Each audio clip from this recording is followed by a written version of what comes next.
хэлье.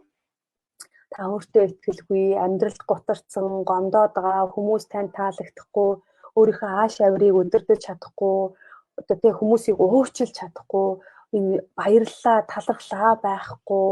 За тэгээ бүр тэг өөрийгөө хайрлж мэдэхгүй. За энэ амьдралын утга учраа мэдэхгүй, 24 цагийн дэмий урсч яадаг, хэрэггүй олон ангит киногоо үзээд ингээ явж яадаг. За дээрэс нь цагийг яаж гоё хуваарлдгийг мэдэхгүй, тийм ээ, өөрийнхөө яг хэн гэдгийг нарийн ширүү мэдэхгүйгээ. За тэгээд толгоогоор нь дөрөн сөрөг харсан юм болгоноо шүүмжлээд байж идэг ийм хүн байл, тийм ээ, энэ олон асуудал, энэ маш олон асуудал байна.